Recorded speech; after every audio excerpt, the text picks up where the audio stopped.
Bonsoir à toutes et à tous, merci de nous avoir rejoints sur Télé Djibouti, il est 22 heures sur nos antennes. Ces titres seront développés dans cette édition. Le président de l'Assemblée nationale, Dileta Mohamed Dileta, prend part à la 4e édition du Forum économique parlementaire du Marrakech, au Marrakech, pour la région euro-méditerranéenne et du Golfe. Alors que les discussions entre Washington et Téhéran restent suspendues, le Pakistan multiplie les démarches diplomatiques pour favoriser une reprise du dialogue. Bonsoir à toutes et à tous et merci de nous avoir rejoints sur Télé Djibouti. Au cœur des grands débats sur l'avenir d'une coopération économique régionale, Djibouti affirme sa présence sur la scène parlementaire internationale. Une délégation de l'Assemblée nationale participe à Marrakech à la 4e édition du Forum économique parlementaire euro-méditerranéenne et du Golfe. À l'invitation de la Chambre des conseils du Royaume du Maroc et de l'Assemblée parlementaire de la Méditerranée, la délégation djiboutienne prend part aux travaux de ces rencontres internationales organisées le 19 et le 20 juin 2026 sous le patronage de Sa Majesté le roi Mohamed VI, conduisant ainsi une forte délégation. Dileta Mohamed Dileta ainsi participe aux échanges consacrés aux enjeux économiques mondiaux, à la facilitation des échanges commerciaux et au renforcement d'une coopération régionale.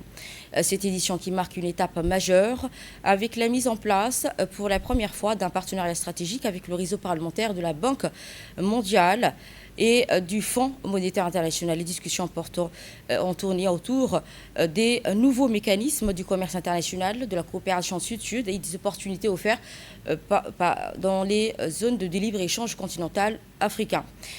Lors de cette cérémonie de cette 4e édition du Forum, aux côtés du président de la Chambre du Conseil du Maroc, Aoud Errachid, et du président de l'Assemblée parlementaire de la Méditerranée, le président de l'Assemblée nationale, Dileta Mohamed Dileta, a présenté sa vision de Djibouti face aux transformations économiques actuelles.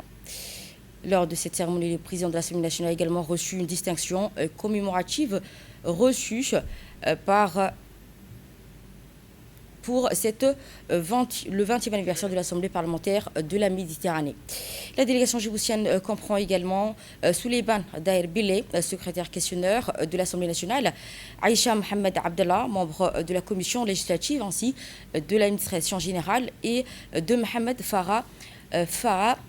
Hassan Farah, membre de la commission du développement social et de la protection de l'environnement. À Marrakech, devant les représentants parlementaires de la région euro-méditerranéenne et du Golfe, le président de l'Assemblée nationale, Dileta Mohamed Dileta, a porté la voix de Djibouti en mettant en lumière les avancées du pays, ses ambitions économiques et son engagement en faveur d'une coopération régionale renforcée. Écoutons. Cet événement de haut niveau représente une occasion privilégiée, un moment d'interaction des valeurs axées sur les problématiques économiques, environnementales, caractéristiques aux régions de la PM. Le développement économique ne peut être durable sans stabilité et sans coopération régionale. Les défis auxquels nous faisons face ne connaissent pas de frontières.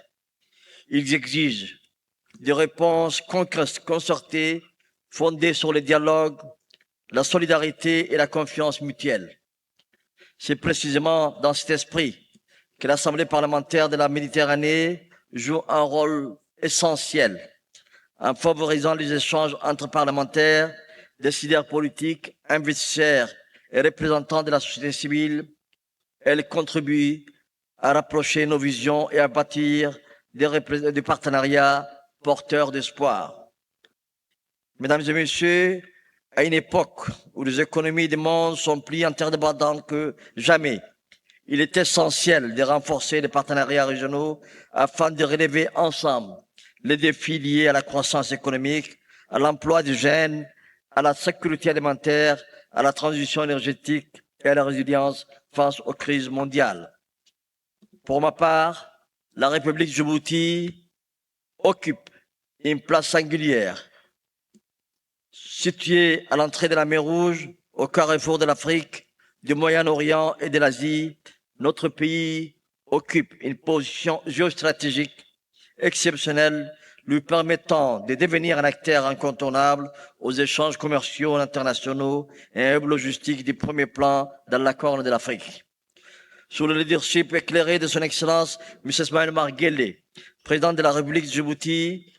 Djibouti a engagé d'importants investissements dans les infrastructures portières, ferroviaires, routières et numériques afin de soutenir la croissance économique régionale. Les ports modernes, les zones franches, le corridor des transports et le réseau des télécommunications constituent aujourd'hui des outils essentiels au service de l'intégration économique de notre région. Notre vision dépasse cependant la seule dimension logistique. Djibouti aspire à devenir un centre régional de services, d'innovation et d'économie numérique. Nous accordons une attention particulière au développement du capital humain, à l'éducation, à la formation professionnelle, à l'autonomisation des jeunes et des femmes convaincus que la véritable richesse d'une nation réside dans la compétence de sa population. Mesdames et messieurs, il est important de souligner aussi que notre pays entend saisir les opportunités offertes par l'intelligence artificielle afin de renforcer son développement économique, sa compétitivité et la qualité des services publics. De Marrakech, je vous emmène à Bakou, de la capitale d'Azerbaïdjan, dans le cadre des assemblées annuelles du groupe de la Banque islamique de développement, le BID. À Bakou, les échanges qui se sont poursuivis autour des défis économiques, humanitaires et sécuritaires auxquels font face le Sahel et de la Corne de l'Afrique. Invité par les gouverneurs du BID pour Djibouti et l'Ouganda, Ilyas Moussa Douali, ministre de l'économie et des finances chargé de l'industrie, a participé au Sahel table ronde en tant qu'intervenant. Lors de cette session, le ministre a présenté les grandes orientations de la stratégie nationale visant à renforcer la résilience économique et sociale de la région. Il a notamment mis en avant l'importance des réformes structurelles et l'investissement public dans les secteurs productifs sociaux, ainsi que du recours à des mécanismes financiers innovants au partenariat public-privé pour mobiliser davantage de ressources. Le ministre a également insisté sur la nécessité d'aborder les défis humanitaires dans le cadre de la Corne de l'Afrique, à travers ainsi une approche régionale non limitée aux réponses nationales compte tenu de l'interdépendance des enjeux liés aux crises de ces déplacements de population, aux échanges, au changement climatique également. De son côté, le ministre somalien des Finances a présenté les priorités budgétaires de son pays, les besoins de financement liés à la reconstruction et la relance économique, tout en appelant à un renforcement du soutien international pour faire face aux effets des crises climatiques et sécuritaires. Le ministre des Affaires étrangères de l'Azerbaïdjan a pour sa part souligné les opportunités de coopération avec la région, notamment dans les domaines d'infrastructure, de l'énergie, des transports et de la connectivité, mettant en avant le rôle des partenaires publics-privés. Toujours à Bakou, les gouverneurs de la BID adoptent des nouvelles mesures pour soutenir le développement des pays membres. Réunis à Bakou dans le cadre de l'Assemblée annuelle du groupe de la Banque islamique de développement, la BID, les gouverneurs représentant 51 États membres ont examiné les principaux défis économiques, climatiques et sociaux auxquels font face les États membres. La session coprésidée par le ministre de l'économie d'Azerbaïdjan ainsi que le président du groupe de la BID a été marquée par plusieurs décisions importantes. Les gouverneurs ont notamment renouvelé leur confiance au président de la BID en approuvant sa réélection pour un nouveau mandat de 5 ans. Les discussions ont également porté sur les réponses à apporter aux effets du changement climatique et aux crises régionales, avec un appel à renforcer la solidarité et la coopération entre les pays membres. Autre annonce majeure, le lancement des fonds constitutionnels de la BID destinés à soutenir les 27 États membres les moins avancés de l'institution ainsi que les pays confrontés à des situations de fragilité. Prenant la parole à cette réunion, le ministre djiboutien de l'économie et des finances, Ilyas Moussa Douali, a félicité le président de la BID pour sa reconduction et salue la création de ce nouveau mécanisme. Djibouti célèbre la journée internationale du yoga entre bien-être, santé et rapprochement.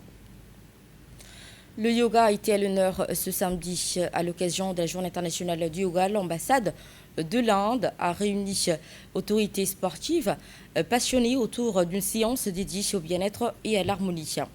Organisée à Ilo Grand Hôtel, la célébration qui s'est déroulée en présence de l'ambassadeur de l'Inde, ainsi que plusieurs personnalités, parmi lesquelles Mme Fardoussa Moussaïe, ministre de la Jeunesse et de la Culture, ainsi que Mme Fatouma Ali Abdallah, secrétaire d'État chargée au sport.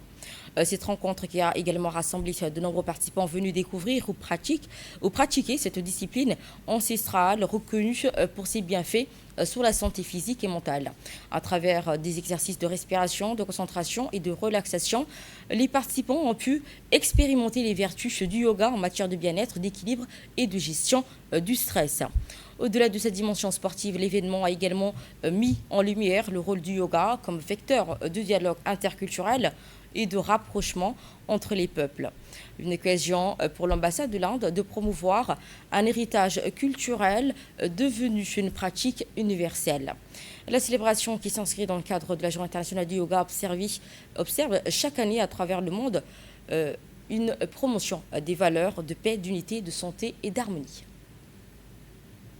Aujourd'hui, c'est réellement un message d'amour, d'union et d'espoir, car nous en avons bien besoin. Par les temps qui courent, nous sommes le plus souvent divisés, nous sommes le plus souvent dans notre cerveau et moins dans notre corps. Qu'est-ce que va permettre le yoga? Le yoga va nous permettre de revenir à notre corps, de reprendre possession de nos poumons, de notre souffle et de notre capacité respiratoire. Pour cette journée internationale du yoga, et je félicite l'ambassadeur de l'Inde également pour cette initiative. Je pratique effectivement depuis quelques temps. Et j'appelais de mes voeux justement, et je profite de la présence de mes sœurs aujourd'hui, pour que cette activité qui est pratiquée au sein de l'ambassade de l'Inde soit externalisée et qu'on puisse avoir, notamment pour les femmes, des journées spéciales dans la semaine pour que nous puissions pratiquer cette activité qui est vraiment magnifique en toute sérénité entre femmes. Et je suis sûre que cela verra le jour avec le professeur de yoga, donc M. Devesh, qui est extraordinaire, je dois le dire. En tout cas, merci pour cette belle initiative. Présente à cette journée dédiée au yoga, la ministre de la Jeunesse et de la Culture a salué l'initiative qui encourage à l'adoption d'un mode de vie sain tout en renforçant les échanges culturels. Écoutons. Invité à cette journée importante qui célèbre le yoga, qui est à sa 12e édition. Ça a été une découverte pour moi et j'encourage toutes les femmes et la jeunesse djiboutienne à pratiquer le yoga parce que je peux vous le dire, d'ores et déjà, je me sens très très bien dans ma peau après avoir pratiqué pendant 45 minutes le yoga et je pense que c'est une activité qui permet de bien commencer la journée, d'être bien dans sa peau, niveau concentration, niveau physique et niveau mental aussi. Merci pour m'avoir fait découvrir le yoga et merci pour cette invitation. La secrétaire d'État chargée au sport a quant à elle mis en avant les bienfaits du yoga sur la santé, la réparation physique et mentale. Écoutons. Très heureuse aujourd'hui de découvrir le yoga et surtout que cette discipline, qu'il y ait un Djiboutien qui a participé déjà à ce championnat et que nous invitons les autres, peut-être que j'invite le champion pour être à nos côtés, parce que ça va inciter le reste des jeunes. C'est la culture et le sport qui se retrouvent dans la même discipline. Et j'invite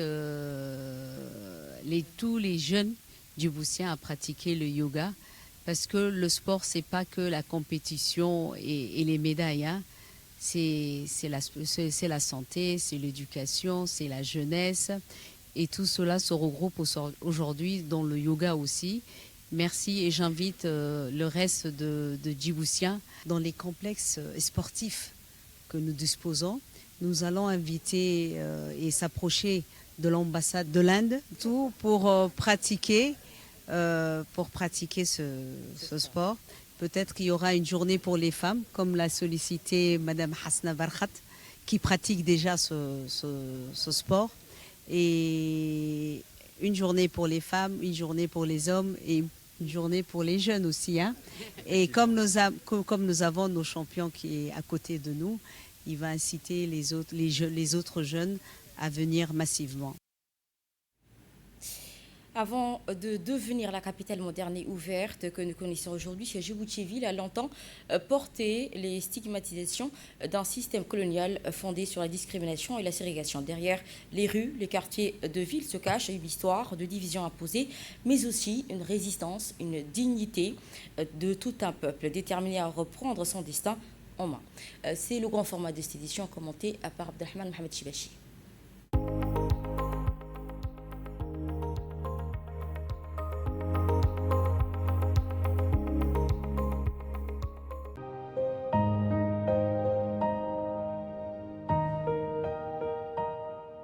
C'est avec une délégation de chefs coutumiers conduite par Léonce Lagarde qui est signé le 11 mars 1862 un traité cédant à la France les ports Rad et Mouillage d'Obok, avec la plaine qui s'étend depuis Ras Ali au sud jusqu'à Ras Doumera au nord. La nouvelle colonie française prend alors les noms des protectorats d'Obok et Dépendance.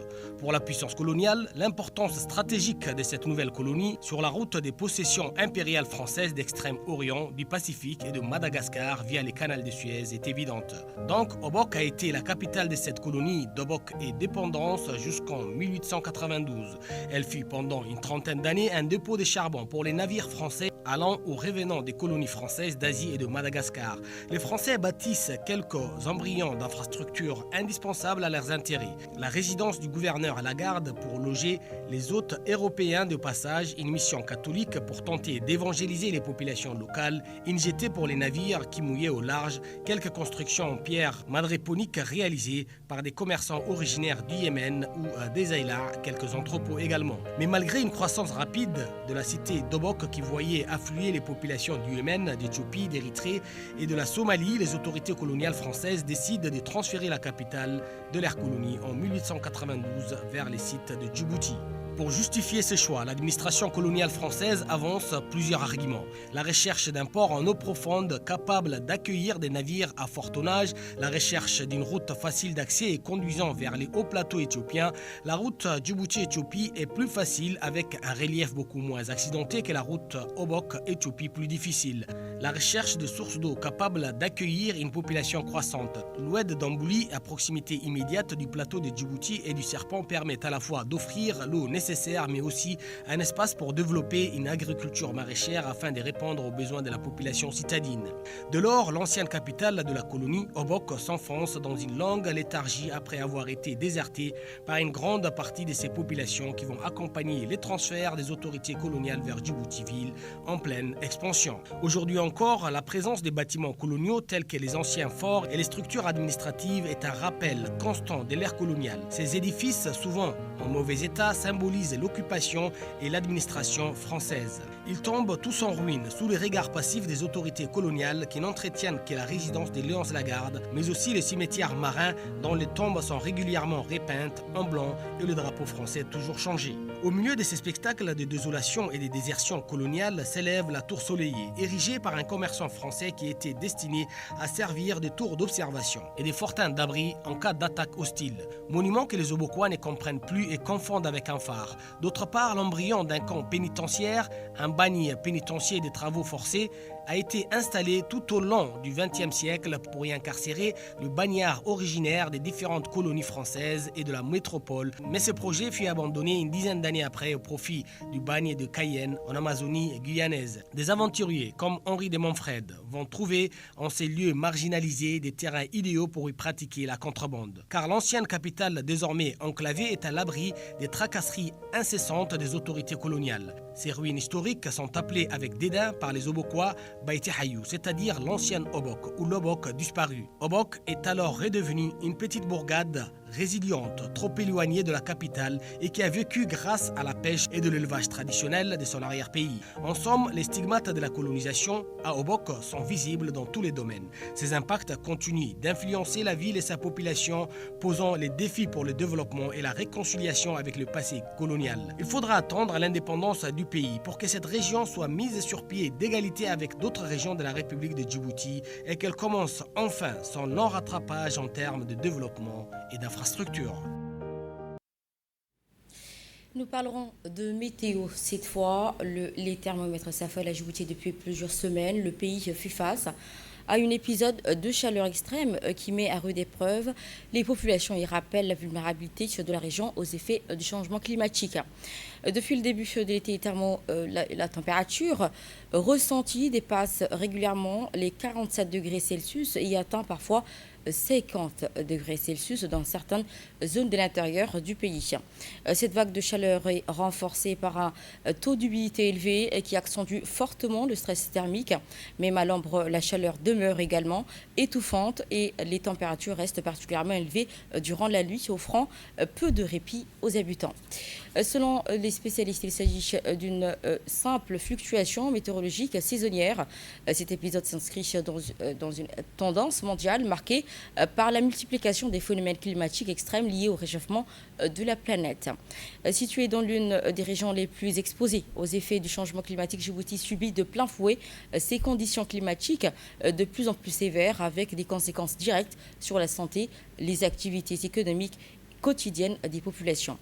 Les personnes âgées, les enfants et femmes enceintes ainsi que les travailleurs exerçant en extérieur figurent parmi les catégories les plus vulnérables. Les risques de déshydratation, d'épuisement et de coups de chaleur demeurent particulièrement élevés durant cette période de canicule. Festivité à présent à l'approche du 27 juin, la ville blanche de Tadjoura se prépare à célébrer avec ferveur le 49e anniversaire de l'indépendance nationale. Sous la coordination du préfet de la région Ahmed Abbas, les services déconcentrés de l'État, les chefs des quartiers ainsi que les acteurs locaux participent activement aux opérations de nettoyage, d'embellissement et d'aménagement de la ville. Les préparations qui traduisent également collectivement et valorisent l'image de Tadjoura et de créer une atmosphère festive à l'occasion de cette grande célébration nationale. Le préfet a également tenu des réunions de coordination avec les forces de sécurité, notamment la police, la gendarmerie nationale, afin d'assurer le bon déroulement des festivités qui approchent à grands pas.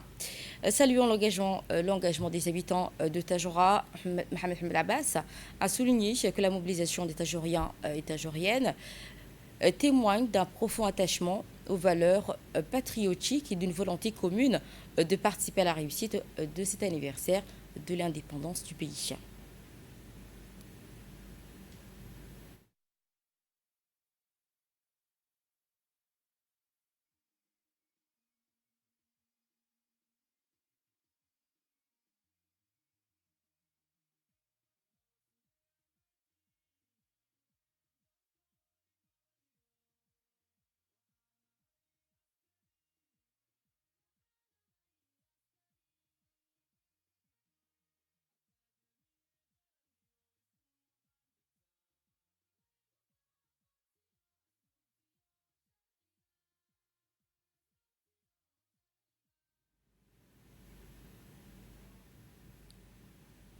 Récent dans la région de Tadjoura, parlons à présent de l'engagement des forces de l'ordre.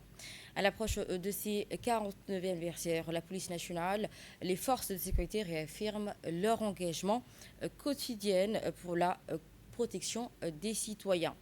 Le détachement de la police est placé sous le commandement du capitaine Ilmi Hassan El-Tiré incarne des valeurs de discipline, de proximité et de valeurs durant leur travail. Au sein de l'antenne judiciaire, les officiers de la police judiciaire conduisent leurs enquêtes avec méthode et impartialité.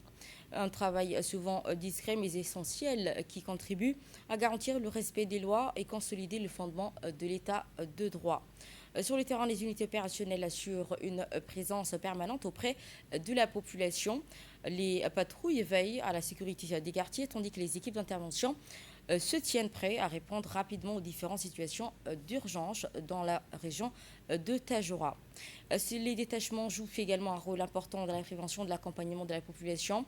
Lors des examens scolaires, les policiers assurent des sécurisations des établissements afin de permettre aux élèves de composer dans la tranquillité. Santé à présent, vaccination contre la poliomyélite à l'ICBIE. La protection de la santé des enfants reste une priorité de la région d'Ali-Sibi. Une campagne de vaccination contre la poliomyélite est actuellement menée pour protéger les enfants de moins de 5 ans. Lancée officiellement dimanche, cette campagne sanitaire se poursuit avec mobilisation, engagement dans la ville d'El-Sévier ainsi que les différentes localités environnantes. Le coup d'envoi a été donné par le deuxième préfet adjoint de la région en présence des responsables locaux, les représentants des conseils régionaux. Cette opération qui vise à renforcer l'immunité des enfants contre la poliomyélite, une maladie virale pouvant entraîner la paralysie irréversible. Les responsables présents saluaient l'engagement des professionnels de santé et appelaient les parents à participer activement à cette campagne de vaccination, rappelant ainsi que le vaccin contre la poliomyélite est sûr, efficace et gratuit et constitue un moyen essentiel de préserver les acquis sanitaires des enfants. Parlons sport à présent, à l'approche de la fête nationale, le sport s'invite dans les célébrations du 49e anniversaire de la Fédération djiboutienne de tennis de table. Organisé sous l'égide du secrétaire d'État chargé au sport, ce tournoi qui réunit 32 équipes dans une ambiance placée sous le signe de la compétition et la fraternité. La cérémonie d'ouverture qui s'est déroulée en présence du président de la commune de Blaus ainsi que le président de la Fédération djiboutienne de tennis de table. Dans une intervention, le président de la Fédération a salué la mobilisation autour de cet événement et remercie les institutions partenaires, notamment le secrétaire d'État chargé au sport, ainsi que le comité national olympique et sportif de Djibouti pour leur accompagnement. Ce tournoi ambitionne de promouvoir davantage la pratique de tennis de table. 32 joueurs ont été au rendez-vous. Donc, nous remercions ici, donc, en premier, la présence du président de la commune de Bolahaus, qui a été là lors de la cérémonie de lancement. Donc, je félicite également aussi l'ensemble du staff technique de la fédération, les arbitres, qui ont réussi donc, le lancement de cette coupe. Lutte contre les trafics illicites à présent se poursuivent dans tout le pays ainsi que dans les régions de l'intérieur. À Djikil, une opération conjointe menée par les services des douanes et des forces de défense a permis le saisie d'une importante quantité de cartes de contrebande. La marchandise qui devait être acheminée vers la capitale représente un poids total de 2500 kg. Conformément aux procédures en vigueur, la cargaison saisie a été détruite en présence du chef de la brigade des douanes de Djikil. Une opération témoignant de la vigilance constante des services compétents de lutte contre la contrebande et les réseaux de trafic sur l'ensemble du territoire national.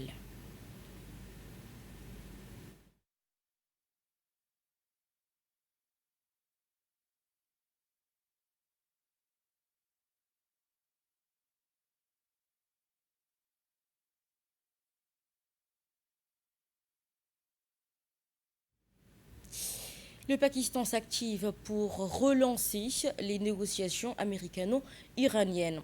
En nouvelle du monde, alors que les discussions entre les États-Unis et l'Iran restent incertaines, le Pakistan multiplie les initiatives diplomatiques pour favoriser une reprise des dialogues entre les deux parties.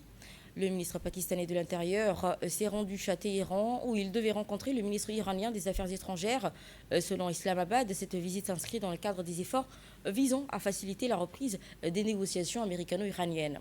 Des sources antiques que le responsable pakistanais pourrait avoir transmis des messages destinés à rapprocher les positions des deux camps, ainsi alors que le pourparlers initialement prévu en Suisse ont été reportés à l'heure de la divulgation des informations.